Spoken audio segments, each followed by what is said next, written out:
Hello Diploma students, Diploma DCT 2024 online application ಯಾವ ರೀತಿ fill ಮಾಡಬೇಕು ಅಂತ ಇನ್ಫಾರ್ಮೇಶನ್ ಕೊಡೋ ವಿಡಿಯೋ ಇದಾಗಿದೆ. ಸೊ ಈ ವಿಡಿಯೋದಲ್ಲಿ ನಿಮಗೆ JPG ಪಿಕ್ ಅನ್ನ 50 KB ಗೆ ಯಾವ ರೀತಿ ಕನ್ವರ್ಟ್ ಮಾಡಬೇಕು ಅದನ್ನ ಕೂಡ ತಿಳಿಸ್ತಾ ಇದ್ದೀನಿ. ಸೊ ಕಂಪ್ಲೀಟ್ ವಿಡಿಯೋನ ವಾಚ್ ಮಾಡಿ. ಸೊ ಅಪ್ಲಿಕೇಶನ್ ಹಾಕ್ಲಿಕ್ಕೆ ಕಂಪ್ಲೀಟ್ ಇನ್ಫಾರ್ಮೇಶನ್ ನಿಮಗೆ ಸಿಗ್ತಾ ಇದೆ. ನಮ್ಮ ಟೆಕ್ನೋಗಿಕ್ಸ್ ಇನೋವೇಷನ್ಸ್ ನಲ್ಲಿ for both online as well as offline coachings ಗಳು ಅವೈಲೇಬಲ್ ಇದೆ ಸ್ಟೂಡೆಂಟ್ಸ್. ಸೊ ಕೋಚಿಂಗ್ ಜಾಯಿನ್ ಆಗೋ ಇಂಟ್ರೆಸ್ಟ್ ಇದ್ರೆ ಇಲ್ಲಿ ಮೆನ್ಷನ್ ಮಾಡಿರುವಂತ ನಂಬರ್ಸ್ ಗಳಿಗೆ ಕಾಲ್ ಮಾಡೋದ್ರ ಮೂಲಕ ನಿಮಗೆ ಕಂಪ್ಲೀಟ್ ಇನ್ಫಾರ್ಮೇಶನ್ ಸಿಗ್ತಾ ಇದೆ. ಸೊ ನಾವು ಕೋಚಿಂಗ್ ನ ಸ್ಮಾರ್ಟ್ ಬೋರ್ಡ್ ಅಲ್ಲಿ ಕ್ಲಾಸಸ್ ನ ಕಂಡಕ್ಟ್ ಮಾಡ್ತಾ ಇದ್ದೀವಿ. So that very effective classes ಸಿಗ್ತಾ ಇದೆ. ಈಚ್ ಚಾಪ್ಟರ್ ವೈಸ್ ಟೆಸ್ಟ್ ಗಳು ಕಂಡಕ್ಟ್ ಆಗ್ತಾ ಇದೆ. At the end of the coaching ಒಂದು OMR ಎಕ್ಸಾಮ್ ಅನ್ನ ಕಂಡಕ್ಟ್ ಮಾಡ್ತಾ ಇದ್ದೀವಿ. ಹೈಲಿ ಕ್ವಾಲಿಫೈಡ್ ಕೋಚಿಂಗ್ ಇದೆ with highly experience and dedicated faculties coaching ನ ನಿಮ್ಗೆ ತಗೊಳ್ತಾ ಇದ್ದಾರೆ ಸ್ಟೂಡೆಂಟ್ಸ್. ಸೊ ಇವಾಗ ನಾವು ಅಪ್ಲಿಕೇಶನ್ ಯಾವ ರೀತಿ ಹಾಕೋದು ಅನ್ನೋದನ್ನ ನೋಡೋಣ. ಸೊ ನಾವು ಫಸ್ಟ್ ಗೂಗಲ್ಗೆ ಹೋಗ್ತೀವಿ. ಸೊ ಗೂಗಲ್ ಅಲ್ಲಿ ನೀವು ಹೋಗಿ KEA ಓಮ್ ಅನ್ನ ಸರ್ಚ್ ಮಾಡಿದ್ರ ಸೊ ನೀವು KEA ಓಮ್ ಪೇಜ್ ಓಪನ್ ಆಗುತ್ತೆ. KEA ಓಮ್ ಪೇಜ್ ಅಲ್ಲಿ ಈ 3 ಡಾಟ್ಸ್ ನ ಕ್ಲಿಕ್ ಮಾಡಿದ್ರೆ ಸೊ ನಿಮ್ಗೆ ಇಲ್ಲಿ ಅಡ್ಮಿಷನ್ಸ್ ಅಂತ ಹೇಳ್ಬಿಟ್ಟು ಇರ್ತದೆ. ಈ ಅಡ್ಮಿಷನ್ಸ್ ನ ಕ್ಲಿಕ್ ಮಾಡಿ diploma DCET 2024. So diploma DCET 2024 ಅಲ್ಲಿ ನಿಮ್ಗೆ ಕ್ಯಾಲೆಂಡರ್ ಆಫ್ ಇವೆಂಟ್ ಇದೆ. ಸೊ ನೀವು ಕ್ಯಾಲೆಂಡರ್ ಆಫ್ ಇವೆಂಟ್ ನ ನೀವು ಚೆಕ್ ಮಾಡಿದ್ರೆ ಈಗ 3rd ಮೇಗೆ ನಿಮ್ಗೆ DCET ಅಪ್ಲಿಕೇಶನ್ ಅನ್ನ ರಿಲೀಸ್ ಮಾಡಿದ್ದಾರೆ. 3rd ಮೇ ಇಂದ 15th ಮೇ ವರ್ಗು ನಿಮ್ಗೆ ಅಪ್ಲಿಕೇಶನ್ ಅನ್ನ ನೀವು ಹಾಕಬಹುದು.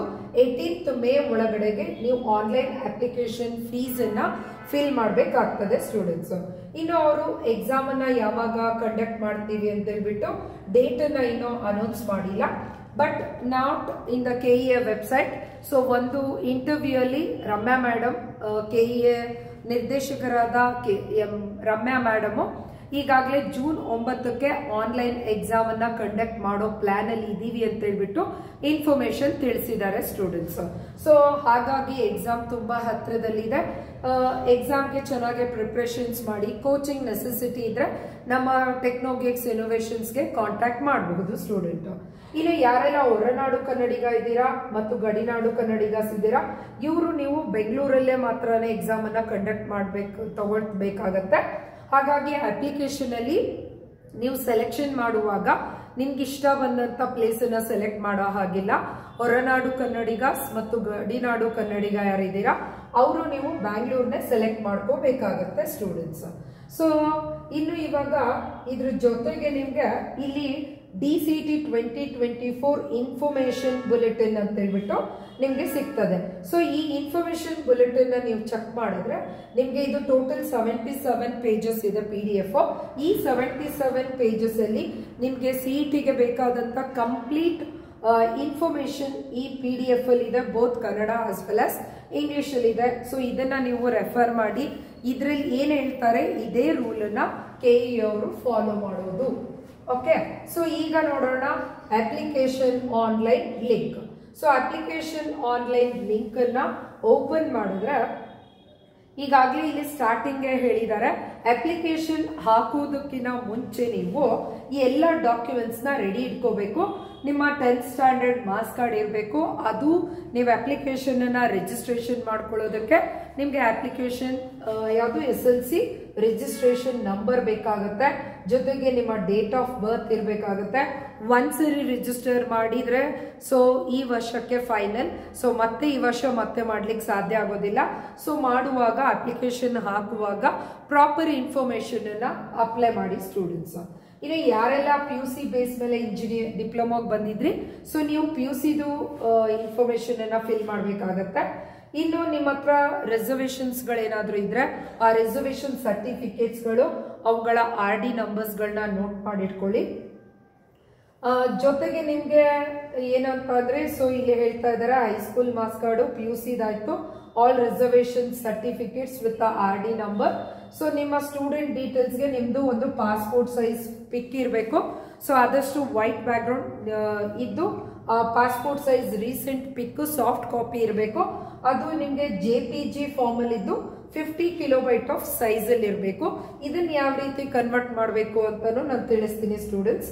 ಸೊ ಜೊತೆಗೆ ನೀವು ಒಂದು ವೈಟ್ ಶೀಟ್ ಅಲ್ಲಿ ನಿಮ್ಮ ಸಿಗ್ನೇಚರ್ ನ ಬ್ಲೂ ಕಲರ್ ಪೆನ್ ಅಥವಾ ಬ್ಲಾಕ್ ಕಲರ್ ಪೆನ್ ಅಲ್ಲಿ ಸಿಗ್ನೇಚರ್ ಮಾಡಿ ಆ ಸಿಗ್ನೇಚರ್ದು ಪಿಕ್ ತಗೊಳ್ಳಿ. ಆ ಪಿಕ್ ಕೂಡ JPG ಫಾರ್ಮ್ ಅಲ್ಲಿ ಇರಬೇಕು. Maximum of 50 kilobyte of size ಅಲ್ಲಿ ಇರಬೇಕು.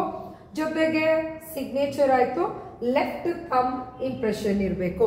ಸೊ ನಿಮ್ ಲೆಫ್ಟ್ ಥಂಬ್ ಅನ್ನು ಇಂಪ್ರೆಸ್ ಮಾಡಿರುವಂತದ್ದು ಅದು ಕೂಡ ಏನಾಗಿರ್ಬೇಕು, ಪಿಕ್ 50 ಕಿಲೋಬೈಟ್ ಆಫ್ ಸೈಜ್ ಅಲ್ಲಿ ಇರಬೇಕಾಗುತ್ತೆ. ಇನ್ನು ನೀವೆಲ್ಲ PDF ಗಳು 1 ಮೆಗಾಬೈಟ್ ಆಫ್ ಡೇಟಾದಲ್ಲಿ ನಿಮ್ಮ PDF ಗಳು ಇರಬೇಕಾಗತ್ತೆ.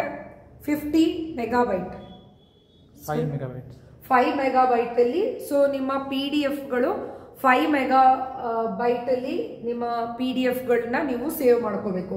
ಸೊ ಒಟ್ಟಾರೆ ಇಷ್ಟು ಡಾಕ್ಯುಮೆಂಟ್ಸ್ ನ ನೀವು ರೆಡಿ ಮಾಡ್ಕೊಂಡ ನಂತರ ಸೊ ನೀವು ಫಸ್ಟ್ ಹೋಗಿ proceed to registration for new user. So ನೀವು ಫಸ್ಟ್ ಟೈಮ್ ರಿಜಿಸ್ಟರ್ ಮಾಡ್ಕೊಳ್ತಿದ್ದೀರಾ ಅಂದ್ರೆ ರಿಜಿಸ್ಟ್ರೇಷನ್ ಮಾಡ್ಕೋಬೇಕು. ರಿಜಿಸ್ಟ್ರೇಷನ್ ಯಾವ ರೀತಿ ಮಾಡ್ಕೋಬೇಕು ಅನ್ನೋದನ್ನ ಇದೇ ವಿಡಿಯೋದ ಡಿಸ್ಕ್ರಿಪ್ಷನ್ ಲಿಂಕ್ ಅಲ್ಲಿ ಹಾಕಿರ್ತೀನಿ ಸ್ಟೂಡೆಂಟ್, ನೀವು ಆ ವಿಡಿಯೋನ ಫಾಲೋ ಮಾಡಬಹುದು. ಸೊ ಈಗಾಗಲೇ ನಿಮ್ ರಿಜಿಸ್ಟರ್ ಆಗಿದ್ರೆ ಈವನ್ ರಿಜಿಸ್ಟ್ರೇಷನ್ಗೆ ಜಸ್ಟ್ ನೀವು ಇದನ್ನ ಕ್ಲಿಕ್ ಮಾಡಿದ್ರೆ ಸ್ಟೂಡೆಂಟ್ಸ್, ಸೊ ನೀವು ರಿಜಿಸ್ಟ್ರೇಷನ್ ಮಾಡೋದಕ್ಕೆ ನೀವು ಹೈಸ್ಕೂಲ್ನ ಓಕೆ, ಸೊ ನೀವೇನಾದ್ರೂ Karnataka board of education, so Karnataka board ಅಲ್ಲಿ ನೀವು 2003ಗೆ ಮುಂಚೆ ಆಫ್ಟರ್ 2003 ಆಗಿದ್ರೆ ನೀವು ಎಸ್ ಅಂತ ಕೊಡ್ತೀರಾ. ಅದಾದ ನಂತರ ನಿಮ್ದು ಒಂದು ಏನು ನಿಮ್ಮ ಹೈಸ್ಕೂಲ್ ರಿಜಿಸ್ಟ್ರೇಷನ್ ಮಾರ್ಕ್ಸ್ ಕೊಟ್ಟು ವೆರಿಫೈ ಅಂತ ಕೊಟ್ಟು ಸಮ್ ಮಿನಿಮಲ್ ಇನ್ಫಾರ್ಮೇಶನ್ಸ್ ಇರುತ್ತೆ. ಆ ಇನ್ಫಾರ್ಮೇಶನ್ ಫಿಲ್ ಮಾಡಿ ಎಸ್ ಅಂತ ರಿಜಿಸ್ಟ್ರೇಷನ್ ಕೊಟ್ರೆ ನಿಮ್ದು ಹೆಸರು ರಿಜಿಸ್ಟ್ರೇಷನ್ ಆಗುತ್ತೆ. ನಿಮ್ ಯೂಸರ್ ID ಮತ್ತು ಪಾಸ್ವರ್ಡ್ ಕ್ರಿಯೇಟ್ ಆಗಿರುತ್ತೆ. ಪಾಸ್ವರ್ಡ್ ಕರೆಕ್ಟ್ ಆಗಿ ನೆನ್ಪಿಟ್ಕೊಳ್ಳಿ. ಪಾಸ್ವರ್ಡ್ ಅನ್ನ ಕ್ಯಾರೆಕ್ಟರ್ಸ್ ಜೊತೆಗೆ ನಂಬರ್ಸ್ ಅಂಡ್ ಸಿಂಬಲ್ಸ್ ನ ನೀವು ಯೂಸ್ ಮಾಡಬಹುದು. ಸೊ ನೀವು ಕರೆಕ್ಟ್ ಆಗಿರೋ ಮಿನಿಮಮ್ 8 ಕ್ಯಾರೆಕ್ಟರ್ ಇರೋ ಪಾಸ್ವರ್ಡ್ ಅನ್ನ ಕ್ರಿಯೇಟ್ ಮಾಡಿ, ಜೊತೆಗೆ ಆ ಪಾಸ್ವರ್ಡ್ ಅನ್ನ ಕ್ಲೀನ್ ಆಗಿ ನೆನ್ಪಿಟ್ಕೊಳ್ಳಿ ಸ್ಟೂಡೆಂಟ್. ಸೊ ಈಗ ರಿಜಿಸ್ಟ್ರೇಷನ್ ಆದಾಗ 39 ನಿಮ್ಮ ರಿಜಿಸ್ಟ್ರೇಷನ್ ನಂಬರ್ ಬಂದಿರುತ್ತೆ. ಸೊ ಅದು ನಿಮ್ಮ ಯೂಸರ್ ID ಆಗಿರುತ್ತೆ, ಜೊತೆಗೆ ನಿಮ್ಮ ಪಾಸ್ವರ್ಡ್ ಇರ್ತದೆ ಸ್ಟೂಡೆಂಟ್ಸ್. ಸೊ ಈಗ ನೋಡೋಣ. ಸೊ ಈಗಾಗಲೇ ನೀವು ರಿಜಿಸ್ಟರ್ ಆಗಿದ್ದೀರಾ. Proceed to login for the registered student. So ನಾವೀಗಾಗಲೇ ರಿಜಿಸ್ಟ್ರೇಷನ್ಗೆ ನಾವೀಗಾಗಲೇ ಒಂದು ರಿಜಿಸ್ಟ್ರೇಷನ್ ಕ್ರಿಯೇಟ್ ಮಾಡಿದೀವಿ. ಸೊ ನಿಮ್ಮ ರಿಜಿಸ್ಟ್ರೇಷನ್ ನೀವೇನ್ ಕ್ರಿಯೇಟ್ ಆಗಿರುತ್ತೆ, ನಿಮ್ಮ ಯೂಸರ್ ID ಕೊಡಿ, ಪಾಸ್ವರ್ಡ್ ಕೊಡಿ. ಸೊ ಇಲ್ಲಿ ಕ್ಯಾಪ್ಚಾ ಬರುತ್ತೆ. ಸೊ ಇದು ಹೇಗಿರುತ್ತೆ, ಕ್ಯಾಪಿಟಲ್ ಇದ್ರೆ ಕ್ಯಾಪಿಟಲ್, ಸ್ಮಾಲ್ ಇದ್ರೆ ಸ್ಮಾಲ್. ಸೊ ನೀವು ಈ ನಂಬರ್ನ ಹೇಗಿದೆ ಹಾಗೆ ಟೈಪ್ ಮಾಡಿ student. Okay, so KSB. So ನಮ್ಗೆ ಇಲ್ಲಿ ಬಂದಿರೋಂಥ ಕ್ಯಾಪ್ಚರ್ನ ನಾನು ಎಂಟರ್ ಮಾಡಿ okay. So login. So new user ಆದ್ರೆ ಇದು ಕ್ಲಿಕ್ ಮಾಡ್ತೀರಾ. ಸೊ ನಿಮ್ದು ಆಲ್ರೆಡಿ ಕ್ರಿಯೇಟ್ ಆಗಿದ್ರೆ ಲಾಗಿನ್ ಅಂತ ಹೋಗ್ತೀರಾ. ಸೊ ಲಾಗಿನ್ ಹೋದ್ರೆ ನಿಮ್ಗೆ so registration number okay 1 second. So ನಾವು registration number 39 okay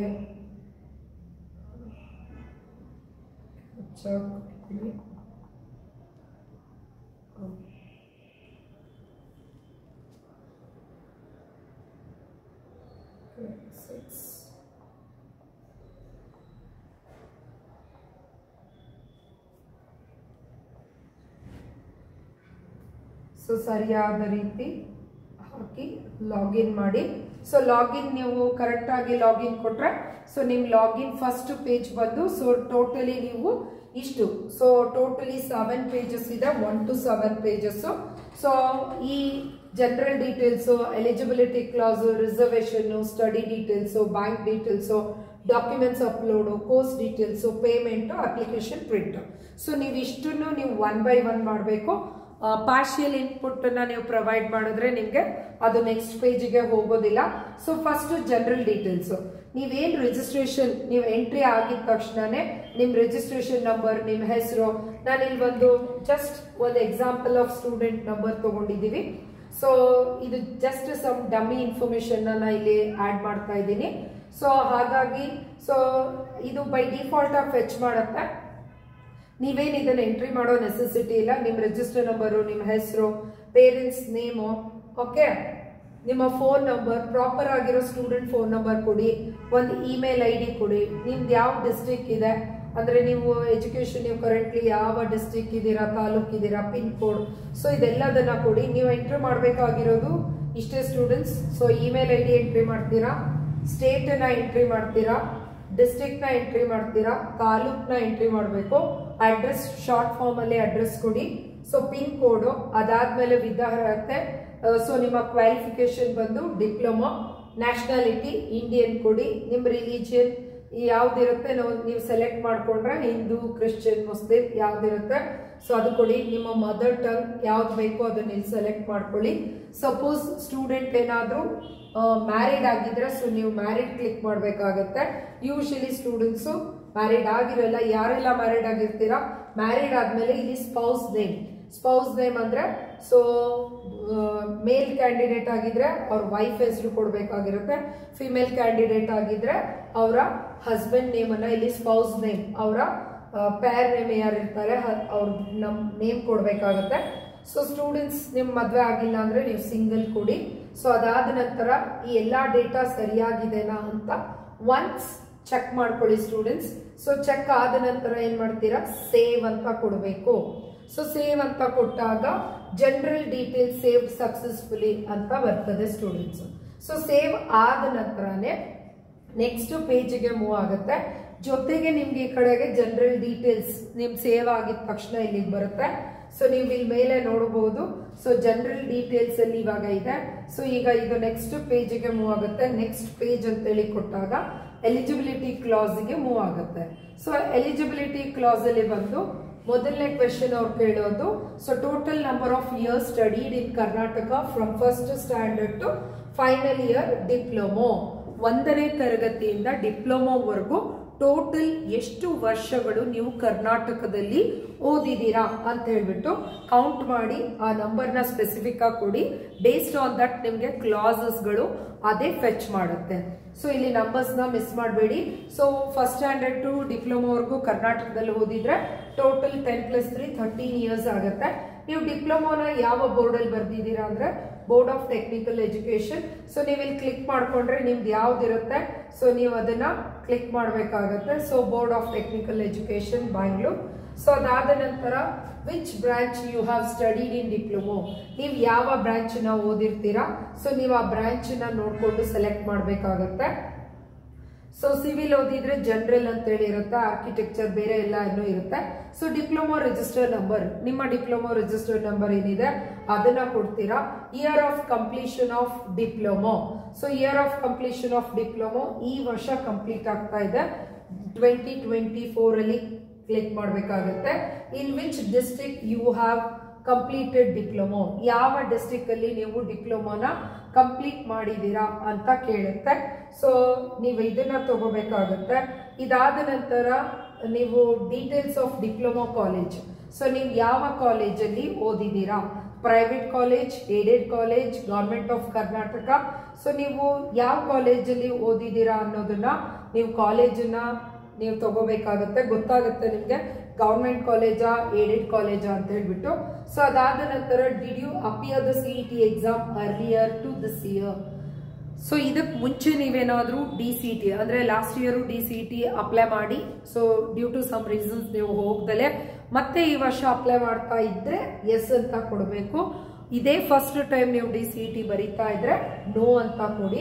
so S ಆಗಿದ್ರೆ so CET admission ticket number, so ಹೋದ ವರ್ಷದ್ದು ನಿಮ್ಮ ಟಿಕೆಟ್ ನಂಬರ್ ಏನಿದೆ ಅದು ಕೊಡಬೇಕು. ಇಯರ್ ಆಫ್ ಅಪಿಯರೆನ್ಸ್, ಯಾವಾಗ ನೀವು ಅಪಿಯರ್ ಆಗಿದ್ರೆ ಹೋದ ವರ್ಷನ ಅದ್ರ ಹಿಂದಿನ ವರ್ಷನ ಅನ್ನೋದನ್ನ ಮೆನ್ಷನ್ ಮಾಡಬೇಕು. ನೋ ಆಗಿದ್ರೆ ಯಾರೆಲ್ಲ ಫ್ರೆಶ್ ಸ್ಟೂಡೆಂಟ್ಸ್ ಆಗಿರ್ತೀರಾ ಅವರು ನೀವು ಇದ್ಯಾವುದನ್ನು ಕ್ಲಿಕ್ ಮಾಡೋ ನೆಸೆಸಿಟಿ ಇಲ್ಲ students. Have you obtained any seat in CET and joined in the college. Suppose ಹೋದ ವರ್ಷ ನಿಮಗೆ CET ಬರೆದು ನೀವು ಕಾಲೇಜನ್ನ ಸೆಲೆಕ್ಷನ್ ಮಾಡಿಕೊಂಡು ಹೋಗಿ ಆಮೇಲೆ ನೀವು ಕಾಲೇಜ್ ಕ್ವಿಟ್ ಮಾಡಿದ್ರೆ ಸೊ ಎಸ್ ಕೊಟ್ಟಿದ್ರಿ. ಸೊ ನೀವು ಲಾಸ್ಟ್ ಇಯರ್ CET ಬರ್ದಿಲ್ಲ ಅಂತ ಅಂದ್ರೆ ಯಾವ ಕಾರಣಕ್ಕೂ ಸೊ ಇಲ್ಲಿ ನೋನೇ ಕೊಡ್ಬೇಕಾಗತ್ತೆ. ಸೊ ಎಲಿಜಿಬಿಲಿಟಿ ಕ್ಲಾಸು ಇಲ್ಲಿ ಚೆಕ್ ಮಾಡಿದ್ರೆ ಗೊತ್ತಾಗತ್ತೆ. ನೀವು 13 ಇಯರ್ಸ್ ಓದಿರೋದ್ರಿಂದ ಕ್ಲಾಸ್ A ತಗೊಳುತ್ತೆ. ನೀವೇನು ಅಂತ ಕ್ಲಿಕ್ ಮಾಡಿರ್ತೀರಾ ಅಕಾರ್ಡಿಂಗ್ ಟು ದಟ್ ಇಲ್ಲಿ ಕ್ಲಾಸಸ್ ಇದೆ. ಸೊ ನಿಮ್ಮ ಕ್ಲಾಸಸ್ ಯಾವ ಕ್ಲಾಸಸ್ ಕೊಟ್ಟಿದ್ದಾರೆ ಅನ್ನೋಂಥದ್ದನ್ನ ನೀವು ಚೆಕ್ ಮಾಡಬೇಕಾಗಿರುತ್ತೆ ಸ್ಟೂಡೆಂಟ್. ಸೊ ಆ ಕ್ಲಾಸ್ ಅನ್ನ ನೋಡಿಕೊಂಡು ಸೊ ಬೈ ಡಿಫಾಲ್ಟ್ ಕ್ಲಾಸು ತಾನಾಗಿ ಫೆಚ್ ಆಗುತ್ತೆ. ಬಟ್ ಆ ಕ್ಲಾಸ್ ಕರೆಕ್ಟ್ ಆಗಿದೆನಾ ಅನ್ನೋದನ್ನ ಒಂದ್ಸರಿ ಓದಿ ಚೆಕ್ ಮಾಡಿ ಅದಾದ ನಂತರ ಸೇವ್ ಕೊಡಿ. Eligibility class details saved successfully ಅಂತ ಬರ್ತದೆ. ಸೊ ಎಲ್ಲ ಡೀಟೇಲ್ಸ್ ನ ನೀವು ಕ್ಲಿಕ್ ಮಾಡಬೇಕು. ಯಾವ್ದಾದ್ರು ಒಂದು ಡೀಟೇಲ್ಸ್ ನ ನೀವು ಬಿಟ್ಟರು ಕೂಡ ಅದು ನಿಮ್ಗೆ ನೆಕ್ಸ್ಟ್ ಪೇಜ್ಗೆ ಸಾಫ್ಟ್ವೇರ್ ಫೆಚ್ ಆಗೋದಿಲ್ಲ ಸ್ಟೂಡೆಂಟ್ಸ್. ಸೊ ನೆಕ್ಸ್ಟ್ ಬಂದು ರಿಸರ್ವೇಶನ್ಸ್. ಸೊ ರಿಸರ್ವೇಶನ್ಸ್ ನಿಮ್ಗೆ ಯಾವೆಲ್ಲ ರಿಸರ್ವೇಶನ್ ಇದೆ ಅಂದ್ರೆ ಎಸ್ ಕೊಡಿ, ಇಲ್ಲ ಅಂದ್ರೆ ನೋ ಕೊಡಿ. ನಾನು ಇಲ್ಲಿ ಒಂದು ಜಸ್ಟ್ ಡಮ್ಮಿ ಡೇಟಾ ಫಿಲ್ ಮಾಡ್ತಾ ಇರೋದ್ರಿಂದ, ಯಾಕಂದ್ರೆ ನಮ್ಮ ಹತ್ರ ಯಾವುದೇ ರೀತಿಯ RD ನಂಬರ್ಸ್ ಇಲ್ಲ. ಇಟ್ ಇಸ್ ಜಸ್ಟ್ ನಿಮ್ಗೆ ಒಂದು ತೋರಿಸೋಕೋಸ್ಕರ ನಾನು ಫಿಲ್ ಮಾಡಿ ತೋರಿಸ್ತಿರೋದು. ಇಲ್ಲಿ ಕೇಳ್ತಾ ಇದ್ದಾರೆ, do you want to claim category other than GM? So ನಿಮ್ಮ ಹತ್ರ ಜನರಲ್ ಮೆರಿಟ್ ಬಿಟ್ಟು ಬೇರೆ ಯಾವ್ದಾದ್ರು ಕ್ಯಾಟಗರಿ ರಿಸರ್ವೇಶನ್ ಇದ್ರೆ ಎಸ್ ಅಂತ ಕೊಡಿ. ಎಸ್ ಅಂತ ಕೊಟ್ಟ ನಂತರ ಇಲ್ಲಿ RD ನಂಬರ್ನ ಕೊಡ್ಬೇಕಾಗತ್ತೆ. ಸಪೋಸ್ ನೀವು SC ST ಆಗಿದ್ರೆ ಸೊ ಎಸ್ ಅಂತ ಕೊಡಿ, ನೀವು RD ನಂಬರ್ನ ಇಲ್ಲಿ ಪ್ರಿಂಟ್ ಮಾಡಿ. ಸೊ ಇಲ್ಲಿ ಟೈಪ್ ಮಾಡಿ ಚೆಕ್ ಅಂತ ಕೊಟ್ರೆ ಅದು ತಗೊಳುತ್ತೆ. ನಿಮ್ಮ ಹತ್ರ ಯಾವ ರಿಸರ್ವೇಶನ್ ಇಲ್ಲ ಅಂದ್ರೆ ಇಲ್ಲ ಅಂತ ಕೊಡಿ. So do you want claim income certificate? So ನಿಮ್ಗೆ ಏನಾದ್ರೂ ಇನ್ಕಮ್ ಸರ್ಟಿಫಿಕೇಟ್ ಅನ್ನ ನೀವು ಕ್ಲೈಮ್ ಮಾಡಂಗಿದ್ರೆ ಎಸ್ ಕೊಡಿ. ಅವಾಗ ಕೂಡ RD ನಂಬರ್ನ ನೀವು ಕೊಡ್ಬೇಕಾಗತ್ತೆ ಸ್ಟೂಡೆಂಟ್. ಅದರ್ವೈಸ್ ನೋ ಅಂತ ಕೊಡಿ. ಸೊ ಅದಾದ್ಮೇಲೆ ನೀವು ಕೊಡ್ಬೇಕಾಗಿರೋಂಥದ್ದು ಹೈದರಾಬಾದ್ ಕರ್ನಾಟಕ ರಿಸರ್ವೇಶನ್ ಇದ್ರೆ ಎಸ್ ಕೊಡಿ, ಅದರ್ವೈಸ್ ನೋ ಅಂತ ಹೇಳ್ಬಿಟ್ಟು ಕೊಡಿ. ಸೊ ಅದಾದ ನಂತರ ನಿಮ್ಗೆ ಬರುವಂತದ್ದು 1 to 10 ಸ್ಟ್ಯಾಂಡರ್ಡ್ ನೀವೇನಾದ್ರೂ ರೂರಲ್ ಏರಿಯಾದಲ್ಲಿ ಓದಿದ್ರೆ ಎಸ್ ಕೊಡಿ, ಅದರ್ವೈಸ್ ನೋ ಅಂತ ಕೊಡಿ. ಸೊ ಅದಾದ್ಮೇಲೆ ನೀವು ಕನ್ನಡ ಮೀಡಿಯಂ ರಿಸರ್ವೇಶನ್ ಅಲ್ಲಿ ಓದಿದ್ರೆ ಕನ್ನಡ ಮೀಡಿಯಂ ಅಲ್ಲಿ ಓದಿದ್ರೆ ಸೊ ಕನ್ನಡ ಮೀಡಿಯಂ ರಿಸರ್ವೇಶನ್ ಬರುತ್ತೆ, ಎಸ್ ಕೊಡಿ. ಓದಿಲ್ಲ ಅಂದ್ರೆ ನೋ ಕೊಡಿ. ನಿಮ್ಗೆ ಯಾವ್ದಾದ್ರು NCC ಸ್ಪೋರ್ಟ್ಸ್ ಡಿಫೆನ್ಸ್ ಈ ತರದ್ ಯಾವ್ದಾದ್ರು ನಿಮ್ಮ ಹತ್ರ ರಿಸರ್ವೇಶನ್ ಇದ್ರೆ ಎಸ್ ಕೊಡಿ. ನೀವ್ ಯಾವ್ದಕ್ಕೆ ಎಸ್ ಕೊಡ್ತೀರಾ ಅದಕ್ಕೆ ರಿಲೇಟೆಡ್ RD ಡೀಟೇಲ್ಸ್ ನ ಅದು ಕೇಳುತ್ತೆ. ಸೊ ಅವಾಗ ನೀವು ಅದನ್ನ ಫಿಲ್ ಮಾಡ್ಬೇಕಾಗತ್ತೆ. ಅದೆಲ್ಲ ಫಿಲ್ ಮಾಡಿದ ನಂತರ ಎಲ್ಲ ಸರಿಯಾಗಿದೆನಾ ಅಂತ ಚೆಕ್ ಮಾಡಿ ಸೇವ್ ಆಪ್ಷನ್ ನ ಕೊಡಿ. ಸೊ ಸೇವ್ ಆದ್ಮೇಲೆ ಸೇವ್ ಸಕ್ಸಸ್ಫುಲಿ ಅಂತ ಬರುತ್ತೆ. So you will move to the next page. So next ಪೇಜ್ಗೆ ಮೂವ್ ಆದಾಗ ಸೊ ಇಲ್ಲಿ ಕೇಳುತ್ತೆ ಇದು study details. So study details from first standard to until diploma 13 ವರ್ಷದ ಡೀಟೇಲ್ಸ್ ನ ನೀವು ಇಲ್ಲಿ ಫಿಲ್ ಮಾಡಬೇಕಾಗತ್ತೆ.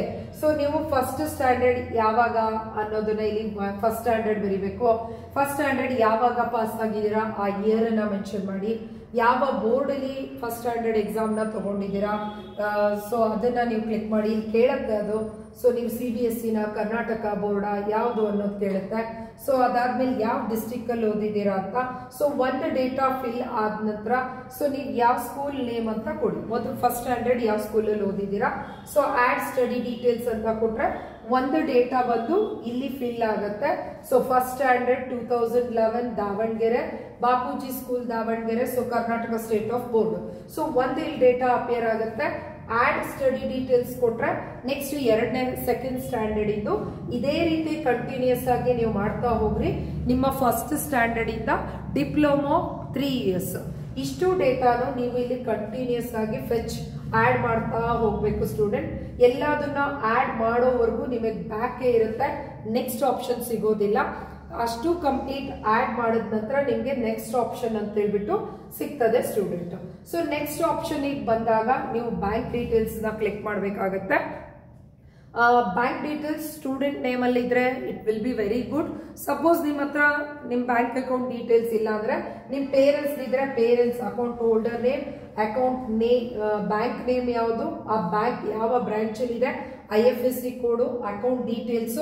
ಸೊ ನೀವು ಇಲ್ಲಿ ಏನ್ ಕೇಳ್ತಾ ಇದೆ ಬ್ಯಾಂಕ್ ಡೀಟೇಲ್ಸ್ ಎಲ್ಲ ಕರೆಕ್ಟ್ ಆಗಿ ಕೊಡಬೇಕು. ಸೊ ನೀವು ಕಂಪಲ್ಸರಿ ಆನ್ಲೈನ್ ಅಲ್ಲೇ ಬ್ಯಾಂಕ್ ಅನ್ನ ಡೇಟಾ ಫಿಲ್ ಮಾಡ್ಬೇಕಾಗತ್ತೆ. ಸೊ ನೆಕ್ಸ್ಟ್ ಅಂತ ಹೇಳಿ ಕೊಡ್ತೀರಾ. ಸೊ ನೆಕ್ಸ್ಟ್ ಕೊಟ್ಟಾಗ ಡಾಕ್ಯುಮೆಂಟ್ ಅಪ್ಲೋಡಿಗೆ ಕೇಳುತ್ತೆ. ಸೊ ಡಾಕ್ಯುಮೆಂಟ್ ಅಪ್ಲೋಡ್ ಕೇಳುತ್ತೆ. ಇಲ್ಲಿ ಆಕ್ಚುಲಿ ಕ್ಲಿಕ್ ಮಾಡಿದಾಗ ನಿಮ್ಗೆ totally SSLC passport size pic, thumb impression, signature, so study certificate ಗಳನ್ನ ಕೇಳ್ತಾ ಹೋಗುತ್ತೆ. ಸೊ ಆ ಡೇಟಾಸ್ನೆಲ್ಲ ನೀವು ಒಂದು ಫೋಲ್ಡರ್ ಅಲ್ಲಿ ಹಾಕೊಂಡು ರೆಡಿ ಇಟ್ಕೊಳ್ಳಿ. ಸೊ ಯಾವ್ದೆಲ್ಲ ಡೇಟಾಸು PDF ಅಲ್ಲಿ ಬೇಕು, ಸ್ಟಡಿ ಸರ್ಟಿಫಿಕೇಟ್ PDF ಬಂದು ಎಷ್ಟು ಮೆಗಾಬೈಟ್ ಇರಬೇಕು ಅಂತ ಹೇಳಿದ್ರೆ 5 ಮೆಗಾಬೈಟ್ ಆಫ್ ಡೇಟಾ PDF ಇರಬೇಕು. ಇನ್ನು ಪಿಕ್, ಥಂಬ್ ಇಂಪ್ರೆಷನ್, ಸಿಗ್ನೇಚರ್ ಬಂದು 50 ಕಿಲೋಬೈಟ್ ಆಫ್ ಡೇಟಾದಲ್ಲಿ ಇರಬೇಕು. ಅದನ್ನ ತೋರಿಸ್ತೀನಿ. ಸೊ ಡೇಟಾ ನೀವು ಸೆಲೆಕ್ಟ್ ಮಾಡಿದ ತಕ್ಷಣನೇ ಅದು ಕೇಳುತ್ತೆ. ನೀವು ಪಾಸ್ಪೋರ್ಟ್ ಸೈಜ್ ಪಿಕ್ ಅಂದ್ರೆ ಇಲ್ಲಿ ಜಸ್ಟ್ ಹಿಂಗ್ ಕ್ಲಿಕ್ ಮಾಡಿದ್ರೆ ನಾನು ಆಲ್ರೆಡಿ ಅಪ್ಲೋಡ್ ಮಾಡಿದ್ದೀನಿ. ಅಪ್ಲೋಡ್ ಮಾಡಿರೋದ್ರಿಂದಾಗಿ ಸೊ ನೋಡ್ರಿ ಇಲ್ಲಿ ಅಪ್ಲೋಡ್ ಮಾಡುವಾಗ ನಾನು ತೋರಿಸಿದ್ದೀನಿ. ಸೊ JPG 50 ಇದೆ, ಥಂಬ್ 50 ಅಲ್ಲಿದೆ, ಸಿಗ್ನೇಚರ್ 50 ಅಲ್ಲಿದೆ. ಸೊ ಇದು ಮೆಗಾಬೈಟ್, ಆಕ್ಚುಲಿ ಇಲ್ಲೆಲ್ಲ ಕಿಲೋಬೈಟ್ ಅಲ್ಲಿ ಇರುವಂತದ್ದು. ಸೊ ನಮ್ಗೆ ಇವಾಗ ಡೇಟಾನ ನೀವು ಈ ಡಾಕ್ಯುಮೆಂಟ್ಸ್ ಟು ಅಪ್ಲೋಡ್ ಅನ್ನೋದು ನೀವು ಕ್ಲಿಕ್ ಮಾಡಿದ್ರೆ ನಿಮ್ಗೆ ಇಲ್ಲಿ ಆಪ್ಷನ್, ಸೊ ನಿಮ್ಗೆ ಸೆಲೆಕ್ಷನ್ಸ್ ಬಾರ್ ಸಿಗುತ್ತೆ. ನೀವು ಅದನ್ನ ಕ್ಲಿಕ್ ಮಾಡ್ಕೊಳ್ಳಿ. ನೀವು ಯಾವ ಫೋಲ್ಡರ್ ಇಟ್ಟಿರ್ತೀರಾ ಅಂತ ಹೇಳಿ ಹೋಗಿ ಸೆಲೆಕ್ಟ್ ಮಾಡ್ಕೊಂಡ್ರೆ ಆ ಫೈಲ್ ಇಂದ ಡೇಟಾ ಅಪ್ಲೋಡ್ ಆಗ್ತಾ ಹೋಗುತ್ತೆ. ಸಪೋಸ್ ಮೋರ್ ದೆನ್ 50 ಕಿಲೋಬೈಟ್ ಇದ್ರೆ ನಿಮ್ಮ ಡೇಟಾ ಅಪ್ಲೋಡ್ ಆಗೋದಿಲ್ಲ. This is very important. So ಹಾಗಾಗಿ ಟಿಲ್ ದ ಎಂಡ್ ವರ್ಗು ವಿಡಿಯೋನ ನೋಡಿ. ಈ ಎಲ್ಲ ಡೇಟಾನ ಅಪ್ಲೋಡ್ ಮಾಡಿದ ನಂತರ ನೆಕ್ಸ್ಟ್ ಅಂತ ಕೊಡುತ್ತೆ. ಡೇಟಾನ ಅಪ್ಲೋಡ್ ಮಾಡ್ತೀರಾ, ಕೋರ್ಸ್ ಡೀಟೇಲ್ಸ್ಗೆ ಬರುತ್ತೆ. ಕೋರ್ಸ್ ಡೀಟೇಲ್ಸ್ ಅಲ್ಲಿ ನೀವು ಯಾವ ಕೋರ್ಸಿಗೆ ಸೇರ್ಬೇಕು. ಸೊ ನೆಕ್ಸ್ಟ್ ನೀವು ಈ CET ಅಪ್ಲಿಕೇಶನ್ ಆಗ್ತಾ ಇರೋದು ಯಾವ ಪರ್ಪಸ್ಗೆ, diploma CET lateral entry to engineering ಅಂತ ಕೊಡಬೇಕು. So lateral entry to engineering ಕೊಟ್ಟಾಗ ನಿಮ್ಗೆ ಇಲ್ಲಿ ಎಷ್ಟು ಫೀಸ್ ಅನ್ನ ನೀವು ಪೇ ಮಾಡಬೇಕು ಅಂತ ಅದು ಡಿಸ್ಪ್ಲೇ ಕೊಡುತ್ತೆ. ನೀವು ಕ್ಯಾಟಗರಿ ರಿಸರ್ವೇಶನ್ ಇದ್ರೆ ಒಬ್ಬೊಬ್ಬರಿಗೆ ಒಂದೊಂದು ತರದ್ದು ಅಮೌಂಟ್ ಇಲ್ಲಿ ಡಿಸ್ಪ್ಲೇ ಬರುತ್ತೆ. ಎಲ್ಲಾರ್ಗೂ 700 ಬರೋದಿಲ್ಲ. ಸೊ ನೀವು ಮುಂಚೆ ಏನ್ ಡೇಟಾ ಕೊಟ್ಟಿದ್ದೀರಾ, ಯಾವ ಅಪ್ಲೋಡ್ ಮಾಡಿದ್ದೀರಾ ಡೇಟಾ ಅನ್ನೋದ್ರ ಬೇಸ್ ಮೇಲೆ ವೆರಿ ಸ್ಪೆಷಲಿ ರಿಸರ್ವೇಶನ್ ಇದ್ರ ಮೇಲೆ SC ST ಅವ್ರಿಗೆ ಬೇರೆ ತರ ಫೀಸು, ಜನರಲ್ ಅವ್ರಿಗೆ ಬೇರೆ ತರದ ಫೀಸು. ಇಲ್ಲಿ ಏನ ಫೀಸ್ ಅನ್ನ ತೋರಿಸ್ತಾರೆ ಅದು ನೀವು ಅಷ್ಟು ಅಮೌಂಟ್ ನ ನೀವು KEAಗೆ ಪೇ ಮಾಡ್ಬೇಕಾಗತ್ತೆ. ಆರ್ ಯು ವರ್ಕಿಂಗ್ ಪ್ರೊಫೆಷನಲ್, ನೀವೇನಾದ್ರೂ ವರ್ಕ್ ಮಾಡ್ತಿದ್ದೀರಾ, ಅರ್ನಿಂಗ್ ಪೀಪಲ್ ಅನ್ನೋದಿದ್ರೆ ಎಸ್ ಕೊಡಿ. ಸೊ ಯೂಶಲಿ ನೀವೆಲ್ಲ ಸ್ಟೂಡೆಂಟ್ಸ್ ಆಗಿರ್ತೀರಾ, ನೋ ಅಂತ ಕೊಡಿ. ಸೊ ನೋ ಅಂತ ಕೊಟ್ಮೇಲೆ priority of exam centre, so ನೀವು ಯಾವ ಪ್ಲೇಸ್ ಅಲ್ಲಿ ಎಕ್ಸಾಮ್ ಅನ್ನ ಬರಿಬೇಕು ಅಂತ ನೀವು ಎಕ್ಸ್ಪೆಕ್ಟ್ ಮಾಡ್ತಿದ್ದೀರಾ ಅನ್ನೋದು ಫಸ್ಟ್ ಪ್ರಿಯಾರಿಟಿ 1, ಅದಾದ್ಮೇಲೆ ಪ್ರಿಯಾರಿಟಿ 2. ಇದು ಏನಕ್ಕೆ ಕೊಡಬೇಕು ಪ್ರಿಯಾರಿಟಿ 1, ಪ್ರಿಯಾರಿಟಿ 2 ಅಂದ್ರೆ, ಸೊ ನೀವು ತುಂಬಾ ಜನ ಒಂದೇ ಪ್ಲೇಸ್ ಅನ್ನ ತಗೊಂಡು ಆ ಊರುಗಳಲ್ಲಿ ಅಷ್ಟು ಎಕ್ಸಾಮ್ಸ್ ನಡೆಸ್ಲಿಕ್ಕೆ ಸಾಧ್ಯ ಆಗದೆ ಇದ್ರೆ, ಸೊ ಯಾರು ಲೇಟ್ ಆಗಿ ಅಪ್ಲಿಕೇಶನ್ ಎಂಟ್ರಿ ಆಗಿರುತ್ತೆ ಅವ್ರಿಗೆ ನಿಮ್ಗೆ ಬೇರೆ ಪ್ಲೇಸಸ್ ಗಳಿಗೆ ಹೋಗುತ್ತೆ. ಹಾಗಾಗಿ ನೀವು ಪ್ರಿಯಾರಿಟಿನ ಏನ್ ಮಾಡಿ, ನಿಮ್ಗೆ ಯಾವ ಊರ್ ಬೇಕೋ ಆ ಊರ್ನ ಸೆಲೆಕ್ಟ್ ಮಾಡ್ಕೊಳ್ಳಿ. ನೀವಿರೋ ಅಂತ ಊರು ಅಥವಾ ನಿಮ್ಮ ನಿಯರ್ ಬೈ ಪ್ಲೇಸಸ್ ನ ಸೆಲೆಕ್ಟ್ ಮಾಡ್ಕೊಳ್ಳಿ. ಸೆಕೆಂಡ್ ಪ್ಲೇಸ್ ಇನ್ನೊಂದು ನಿಯರ್ ಬೈ ಪ್ಲೇಸಸ್ ನ ಸೆಲೆಕ್ಟ್ ಮಾಡ್ಕೊಳ್ಳಿ. ಸಪೋಸ್ ಇಲ್ಲಿ ನಿಮ್ಗೆ ಎಕ್ಸಾಮ್ ಸೆಂಟರ್ ಸಿಗದೆ ಇದ್ರೆ ನಿಮ್ಗೆ ನೆಕ್ಸ್ಟ್ ಪ್ಲೇಸ್ ಅಲ್ಲಿ ಎಕ್ಸಾಮ್ ಸೆಂಟರ್ ಸಿಗುತ್ತೆ. ಸೊ ಎಲ್ಲಾ ಡೇಟಾಸು ಸರಿಯಾಗಿದೆನಾ ಅಂತ ಚೆಕ್ ಮಾಡ್ಕೊಂಡು ಸಬ್ಮಿಟ್ ಅಂತೇಳಿ ಕೊಡ್ಬೇಕು ಸ್ಟೂಡೆಂಟ್. ಸೊ ನೀವೆಲ್ಲ ಡೇಟಾಸ್ ಚೆಕ್ ಮಾಡೋಬೇಕಾದ್ರೆ ಇಲ್ಲಿ ನೋಡ್ರಿ, ಈಗ ಲಾಸ್ಟ್ ಉಳ್ಕೊಂಡಿರೋದು ಪೇಮೆಂಟ್ ಮಾಡಬೇಕು. ಪೇಮೆಂಟ್ ಆಯ್ತು ಅಂದ್ರೆ ನಮ್ಮ ಅಪ್ಲಿಕೇಶನ್ ಫುಲ್ ಆಯ್ತು. ಪೇಮೆಂಟ್ ಆದ್ಮೇಲೆ ನಿಮ್ಗೆ ಅಪ್ಲಿಕೇಶನ್ ಫಾರ್ಮ್ ಬರುತ್ತೆ. ಅದನ್ನ ನೀವು ಒಂದು ಕಾಪಿನ ತಗೊಂಡು ನೀವು ಇಮೇಲ್ ID ಇಟ್ಕೋಬೇಕಾಗತ್ತೆ. ಸೊ ಅದಾದ ನಂತರ ಅಪ್ಲಿಕೇಶನ್ ಅನ್ನ ಒಂದು ಕಾಪಿ ಪ್ರಿಂಟ್ ತಗೊಳ್ಳಿ. ಯೂಸರ್ ID ಪಾಸ್ವರ್ಡ್ ಅನ್ನ ಮರಿಬೇಡಿ. ಸೊ ಎಕ್ಸಾಮ್ಸ್ ಇನ್ನು 1 ತಿಂಗಳು ಟೈಮ್ ಇದೆ, 1.5 ಮಂತ್ ಟೈಮ್ ಇದೆ. ಅದಾದ ನಂತರ ನಿಮ್ಗೆ ಬಂದು ರಿಸಲ್ಟ್ಸ್ ಬರುತ್ತೆ. ರಿಸಲ್ಟ್ ಆದ ನಂತರ ನಿಮ್ಮ ಎಲ್ಲಾ ಪ್ರೋಸೆಸ್ಗಳು ಆನ್ಲೈನ್ ಅಲ್ಲಿ ನಡಿಲಿಕ್ಕೆ ಸ್ಟಾರ್ಟ್ ಆಗುತ್ತೆ. ಅಲ್ಲಿವರೆಗೂ ನಿಮ್ಗೆ ಯೂಸರ್ ID ಮತ್ತು ಪಾಸ್ವರ್ಡ್ ನೆನಪಿರ್ಬೇಕು. ಸಪೋಸ್ ನೀವು ಯಾವುದೋ ಒಂದು ಡೀಟೇಲ್ ನ ಮತ್ತೆ ಕರೆಕ್ಷನ್ ಮಾಡಬೇಕು ಅಂದ್ರೆ ಸೊ ಇಲ್ಲಿ ಕ್ಲಿಕ್ ಮಾಡಿ. ಸೊ ನಮ್ ಮತ್ತೆ ಜನರಲ್ ಹೋಗುತ್ತೆ. ಏನಾದ್ರೂ ಜನರಲ್ ಅಲ್ಲಿ ಎಡಿಟ್ ಮಾಡೋ ಹಾಗಿದ್ರೆ ಎಡಿಟ್ ಮಾಡಿ. ಸೊ ನೀವು ಸ್ಟಡಿ ಡೀಟೇಲ್ಸ್ ಹೋಗ್ಬೇಕು ಅಂದ್ರೆ ಸ್ಟಡಿ ಡೀಟೇಲ್ಸ್ ಕ್ಲಿಕ್ ಮಾಡ್ರಿ. ನೋಡ್ರಿ ಸ್ಟಡಿ ಡೀಟೇಲ್ಸ್ ಬರುತ್ತೆ. ಏನಾದ್ರೂ ಡೇಟಾ ಅಪ್ಲೋಡ್ ಮಾಡ್ಬೇಕಾ. ಈಗ ರಿಸರ್ವೇಶನ್ ಅಲ್ಲಿ ನಿಮ್ಗೆ ಏನಂದ್ರೆ ನಿಮ್ದು ರಿಸರ್ವೇಶನ್ ಸರ್ಟಿಫಿಕೇಟ್ ಏನಿರುತ್ತೆ ಅದ್ರ ಡೇಟ್ ಬಾರ್ ಆಗೋಗ್ಬಿಟ್ಟಿರುತ್ತೆ. So income certificate date bar ಆಗೋಗಿರುತ್ತೆ. RD ನಂಬರ್ ಸರಿಯಾಗಿ ಜನರೇಟ್ ಇರಲ್ಲ. ಹಳೆ ಸರ್ಟಿಫಿಕೇಟ್ಸ್ ಗಳಿರುತ್ತೆ. ಸ್ಟಡಿ ಸರ್ಟಿಫಿಕೇಟ್ ಓಲ್ಡ್ ಸರ್ಟಿಫಿಕೇಟ್ ನೀವು ರೀಯೂಸ್ ಮಾಡಬಹುದು. ಯಾಕಂದ್ರೆ ಅವ್ರು ಎಷ್ಟು ಸರಿ ಸ್ಟಡಿ ಸರ್ಟಿಫಿಕೇಟ್ ಕೊಟ್ರು ದ ಸೇಮ್ ಇನ್ಫಾರ್ಮೇಶನ್ ಆಗಿರ್ತದೆ. ಆದ್ರೆ ನಿಮ್ಗೆ ಇನ್ಕಮ್ ಸರ್ಟಿಫಿಕೇಟ್ಗೆ ಕೆಲವೊಂದೆಲ್ಲ ಲಿಮಿಟೆಡ್ ಟೈಮ್ ಇರುತ್ತೆ. ಆ ಲಿಮಿಟೆಡ್ ಟೈಮ್ ಕ್ರಾಸ್ ಆದ್ರೆ ಈವನ್ ನಿಮ್ಮ ಹತ್ರ ರಿಸರ್ವೇಶನ್ ಇದ್ರೂ ಕೂಡ ಉಪಯೋಗಕ್ಕೆ ಬರೋದಿಲ್ಲ. ಸೊ ನಿಮ್ಗೆ ಹಾಗಾಗಿ ನೀವು ಯಾವ ಮೂಮೆಂಟ್ ಬೇಕಾದ್ರೂ ಸೊ ಸಬ್ಮಿಟ್ ಕೊಡೋದಕ್ಕಿಂತ ಮುಂಚೆ, ಓಕೆ, ಸಬ್ಮಿಟ್ ಕೊಡೋದಕ್ಕಿಂತ ಮುಂಚೆ ನೀವು ಎಷ್ಟು ಸಾರಿ ಬೇಕಾದ್ರೂ ಈ ಡೇಟಾನ ನೀವು ಫುಲ್ಫಿಲ್ ಮಾಡ್ಕೋಬಹುದು. ಸೊ ಸಬ್ಮಿಟ್ ಕೊಟ್ರೆ ಸೊ ಲಾಸ್ಟ್ ಅಲ್ಲಿ ನೀವು ನಾನು ಕೋರ್ಸ್ ಡೀಟೇಲ್ಸ್ ಹೋಗಿ ಸೊ ನಾವಿಲ್ಲಿ ಸಬ್ಮಿಟ್, ಸೊ ಇಲ್ಲಿ ನೋಡಿ, ಸೊ ಇದಾದ ನಂತರ ಸೊ ನಾವಿಲ್ಲಿ ನೋ, ಸೊ ನಾವು ಡೇಟಾ ಕೊಟ್ರೆ ಇಲ್ಲಿ ಸಬ್ಮಿಟ್ ಆದ್ಮೇಲೆ ನಿಮ್ಗೆ ಇಲ್ಲಿ ಒಂದು ಡಾಕ್ಯುಮೆಂಟ್ ಕಾಪಿ ಅಂತ ಹೇಳ್ಬಿಟ್ಟು ತಗೊಳುತ್ತೆ, ಸೇವ್ಡ್ ಸಕ್ಸಸ್ಫುಲಿ. ಸೊ ಸಬ್ಮಿಟ್ ಆದಾಗ ನಿಮ್ಗೆ click to download draft application copy, so download ಆಗಿರುತ್ತೆ. ಈ ಡೌನ್ಲೋಡ್ ಕಾಪಿನ ನೀವು ಹೋಗಿ ಚೆಕ್ ಮಾಡಬಹುದು. ಸೊ ಇದು ಜಸ್ಟ್ ಡ್ರಾಫ್ಟ್ ಕಾಪಿ ಆಗಿರುತ್ತೆ ಸ್ಟೂಡೆಂಟ್. ಸೊ ನೀವು ಡ್ರಾಫ್ಟ್ ಕಾಪಿಲಿ ನೀವೇನ್ ಕೊಟ್ಟಿರ್ತೀರಾ ಆ ಡೀಟೇಲ್ಸ್ ನಿಮ್ಗೆ ಬಂದು, ಸೊ ಡ್ರಾಫ್ಟ್ ಕಾಪಿಲಿ ಡೀಟೇಲ್ಸ್ ಬಂದು ನಿಮ್ಗೆ ಈ ರೀತಿ ಒಂದು ಇರ್ತದೆ ಸ್ಟೂಡೆಂಟ್. ಸೊ ನೀವೀಗ ಡ್ರಾಫ್ಟ್ ಕಾಪಿನ ಜಸ್ಟ್ ಒಂದ್ಸರಿ ಚೆಕ್ ಮಾಡಿ, ಅವರು ಡ್ರಾಫ್ಟ್ ಕಾಪಿ ಆನ್ಲೈನ್ ಅಪ್ಲಿಕೇಶನ್ ಅಲ್ಲಿ ಎಲ್ಲ ಸರಿ ಇದೆನಾ ಅಂತ ಒಂದ್ ಕಾಪಿ ಪ್ರಿಂಟ್ ತಗೊಂಡು ಅಥವಾ ಸಾಫ್ಟ್ ಕಾಪಿ ಚೆಕ್ ಮಾಡಿ ಎಲ್ಲದೂ ಸರಿಯಾಗಿದ್ದಾಗ ಸೊ ನೀವು ನೆಕ್ಸ್ಟ್ ಪೇಜಿಗೆ ಹೋಗ್ತೀರಾ. ಸೊ ನೆಕ್ಸ್ಟ್ ಪೇಜಿಗೆ ಹೋಗ್ಬಿಟ್ಟು ಸೊ ನೀವು ಪೇಮೆಂಟ್ ಅನ್ನ ಪೇ ನೌ, ಸೊ ನೀವು ಪೇ ನೌ ಹೋಗಿ ಸೊ ನೀವು ಪೇನ ಮಾಡ್ಬೇಕಾಗತ್ತೆ. ಅವ್ರು ಇಲ್ಲಿ ತೋರಿಸ್ತಾರೆ ನಿಮ್ದು ಏನೇನಿದೆ ಆನ್ಲೈನ್ ಅಲ್ಲಿ ಪೇಮೆಂಟ್ ಡೀಟೇಲ್ಸ್ ನ ನೀವು ಫುಲ್ಫಿಲ್ ಮಾಡಿ. ಸೊ ಪೇಮೆಂಟ್ ಸಕ್ಸಸ್ಫುಲಿ ಆಗ್ತದೆ. ಸೊ ಪೇಮೆಂಟ್ ಸಕ್ಸಸ್ಫುಲಿ ಕಂಡಕ್ಟ್ ಆದ ನಂತರ ನಿಮ್ಗೆ ಏನ್ ಬರುತ್ತೆ, ಅಪ್ಲಿಕೇಶನ್ ಅನ್ನ ನೀವು ಪ್ರಿಂಟ್ ತಗೋಬಹುದು. ಸೊ ಇಷ್ಟು ನಿಮ್ಗೆ ಬರುವಂತ ಡೀಟೇಲ್ಸ್ ಆಗಿರ್ತದೆ ಸ್ಟೂಡೆಂಟ್. ಸಪೋಸ್ ನೀವೇನಾದ್ರೂ ಜಸ್ಟ್ ನೀವು ಈ ಬಾಕ್ಸಿಗೆ ಏನಾದ್ರೂ ಎಂಟರ್ ಆಗಿ ಪೇಮೆಂಟ್ ನ ನಾಳೆ ಅಥವಾ ನಾಡಿದ್ದು ಮಾಡ್ತೀನಿ ಅಂದ್ರೆ ಆಕ್ಚುಲಿ ನಿಮ್ಗೆ 18th of May ವರೆಗೂ ಟೈಮ್ ಇರುತ್ತೆ. ಈ ಪೇಜ್ ಇಂದ ಹೊರಗೆ ಬರಬೇಕು ಅಂದ್ರೆ ಕ್ಯಾನ್ಸಲ್ ಅಂದ್ರೆ ಈಗ ನೀವು ಇದನ್ನ I do not wish to complete this payment right now, ನೀವು ಈಗಲೇ ಪೇಮೆಂಟ್ ಮಾಡೋಂಗಿದ್ರೆ ಎಲ್ಲ ಅಮೌಂಟ್ ಕ್ಲಿಕ್ ಮಾಡಿ ಪೇಮೆಂಟ್ ಮಾಡಬಹುದು. ಅದರ್ವೈಸ್ ನೀವು ಆಮೇಲೆ ಕೂಡ ನೀವು ಪೇಮೆಂಟ್ ಅನ್ನ ಮಾಡಬಹುದು ಸ್ಟೂಡೆಂಟ್. ಸೊ ನೀವು ಇಲ್ಲಿವರೆಗೂ ಮಾಡಿ ಇದಾದ ನಂತರ ನೀವು ಆನ್ಲೈನ್ ಅಪ್ಲಿಕೇಶನ್ ಅನ್ನ ನೀವು ಪ್ರಿಂಟ್ ಔಟ್ ತಗೋಬಹುದು ಸ್ಟೂಡೆಂಟ್. ಈಗ ನಿಮ್ಗೆ ಆಕ್ಚುಲಿ ಡಾಕ್ಯುಮೆಂಟ್ ಅನ್ನ ಯಾವ ತರ ಡೌನ್ಲೋಡ್ ನಿಮ್ಗೆ ಚೇಂಜ್ ಮಾಡ್ಕೋಬೇಕು ಈಗ ಗೊತ್ತಾಯ್ತಲ್ವಾ ಸ್ಟೂಡೆಂಟ್ಸ್. ಅಪ್ಲಿಕೇಶನ್ಗೆ ಫಸ್ಟ್ ರಿಜಿಸ್ಟ್ರೇಷನ್ ಆಗಬೇಕು. ರಿಜಿಸ್ಟ್ರೇಷನ್ ಆದ ನಂತರ ನೀವೇನಾಗಬೇಕು, ಸೊ ನೀವೆಲ್ಲ ಡೀಟೇಲ್ಸ್ ಫಿಲ್ ಮಾಡಬೇಕು. ಎಲ್ಲ ಡೀಟೇಲ್ಸ್ ಫಿಲ್ ಮಾಡಿ ಎಲ್ಲ ಸರಿಯಾಗಿದೆ ಅಂತ ಆದ ನಂತರ ನೀವೇನ್ ಮಾಡಬೇಕು, ಪೇಮೆಂಟ್ ಮಾಡಿ. ಸೊ ಒಂದು ಕಾಪಿ ಪ್ರಿಂಟ್ ತಗೊಳ್ಳಿ, ಒಂದು ಜಿಮೇಲ್ ಅಲ್ಲಿ ಅಥವಾ ಗೂಗಲ್ ಡ್ರೈವ್ ಅಲ್ಲಿ ನೀವು ಅದನ್ನ ಸೇವ್ ಕಾಪಿ ಇಟ್ಕೋಬಹುದು. ಈಗ ನಿಮ್ಗೆ ಯಾವ ರೀತಿ ಕನ್ವರ್ಟ್ ಮಾಡಬೇಕು, ಯಾವುದು JPG 50 ಕಿಲೋಬೈಟಿಗೆ ಯಾವ ರೀತಿ ಮಾಡಬೇಕು ಅಂದ್ರೆ ಗೂಗಲ್ ಹೋಗಿ ಸೊ JPG ಆಪ್ಟಿಮೈಸರ್ ಅಂತ ಕ್ಲಿಕ್ ಮಾಡಿ. ಆಪ್ಟಿಮೈಸರ್ ಅಂತ ಕ್ಲಿಕ್ ಮಾಡಿದ್ರೆ ಕಂಪ್ರೆಸ್ JPG ಟು 50 ಕಿಲೋಬೈಟ್ ನಿಮ್ಗೆ ಎಷ್ಟಕ್ಕೆ ಆಗ್ಬೇಕು ಅಂತ ಇರುತ್ತೆ. ಸೊ ನೀವು ಅದನ್ನ ಇಲ್ಲಿ ಕ್ಲಿಕ್ ಮಾಡ್ಕೊಳ್ಳಿ. ಸೊ ನಾನು ನಿಮ್ಗೆ ಇಲ್ಲಿ ಆಕ್ಚುಲಿ ಮಾಡಿನೇ ತೋರಿಸ್ತೀನಿ. ನಾನು ಇಲ್ಲಿ ಒಂದು ಎಕ್ಸಾಂಪಲ್ ತಗೊಂಡಿದ್ದೀನಿ. ಸೊ ಎಕ್ಸಾಂಪಲ್ ಅಲ್ಲಿ ಸ್ಟೂಡೆಂಟ್ ಡೀಟೇಲ್ಸ್ ನಿಮ್ಗೆ ಇಲ್ಲಿ ಒಂದು ಎಕ್ಸಾಂಪಲ್ ತೋರಿಸ್ತಿದ್ದೀನಿ ಸ್ಟೂಡೆಂಟ್ಸ್. ಸೊ ಸಿಗ್ನೇಚರ್ ಇರ್ಬೋದು, ಪಾಸ್ಪೋರ್ಟ್ ಸೈಜ್ ಇರ್ಬೋದು, ಥಂಬ್ ಇಂಪ್ರೆಷನ್ ಇರ್ಬೋದು. ಸೊ ನೋಡ್ರಿ signature 27K less than 50K ಇದೆ. ಪಾಸ್ಪೋರ್ಟ್ ಸೈಜ್ ಪಿಕ್ ನೋಡ್ರಿ 120 ಕಿಲೋಬೈಟ್ ಇದೆ. ಆಕ್ಚುಲಿ ಇದು ಎಷ್ಟಕ್ಕೆ ಆಗ್ಬೇಕು, 50 ಕಿಲೋಬೈಟಿಗೆ ಆಗ್ಬೇಕು. ಥಂಬ್ ಇದೆ, ಥಂಬ್ ಎಷ್ಟಿದೆ 85 ಕಿಲೋಬೈಟ್ ಇದೆ. ಇದೆಷ್ಟಕ್ಕೆ ಆಗ್ಬೇಕು, 50 ಕಿಲೋಬೈಟಿಗೆ ಆಗ್ಬೇಕು. ಈಗ ನಿಮ್ಗೆ ಯಾವ್ದು ಡೇಟಾ ನೀವು ಚೇಂಜ್ ಮಾಡಬೇಕು ಅದನ್ನೆಲ್ಲ ಒಂದು ಫೋಲ್ಡರ್ ಅಲ್ಲಿ ಇಟ್ಕೊಳ್ಳಿ. ಸೊ ಅದಾದ ನಂತರ ಏನ್ ಮಾಡಿ, ನಾನು ಹೇಳಿದ್ನಲ್ವಾ ಕಂಪ್ರೆಸ್ ಯಾವುದು JPG ಆಪ್ಟಿಮೈಸರ್ ಅಂತ ಹೇಳ್ಬಿಟ್ಟು ಕ್ಲಿಕ್ ಮಾಡಿ. JPG ಆಪ್ಟಿಮೈಸರ್ ಅಲ್ಲಿ ಕಂಪ್ರೆಸ್ ಟು 50 ಕಿಲೋಬೈಟಿಗೆ ನೀವು so compress JPG to 50 kilobyte or less ಗೆ ಕ್ಲಿಕ್ ಮಾಡಿದ್ರೆ ಈ ಪೇಜ್ ಓಪನ್ ಆಗುತ್ತೆ. ಸೊ ನಾವಿಲ್ಲಿ ನೋಡ್ರಿ ಹಿಂಗೆ ಸ್ಕ್ರಾಲ್ ಡೌನ್ ಮಾಡಿ so choose or drop images ಅಂತ ಕೇಳ್ತಾ ಇದೆ. ಸೊ ನಾನು ಇಲ್ಲಿ ಹೋಗಿ ಸೆಲೆಕ್ಟ್ ಮಾಡಿಕೊಂಡು ನಾನು ಆಕ್ಚುಲಿ ಡೆಸ್ಕ್ಟಾಪ್ ಅಲ್ಲಿ ಸ್ಟೂಡೆಂಟ್ ಡೀಟೇಲ್ಸ್ ಅಲ್ಲಿ ನಾನು ಈ ಡೇಟಾಸ್ ಎಲ್ಲ ಇಟ್ಟಿದ್ದೀನಿ. ಓಕೆ, ನಾನು ಇವನ್ನ ಸೆಲೆಕ್ಟ್ ಮಾಡ್ತಿದ್ದೀನಿ.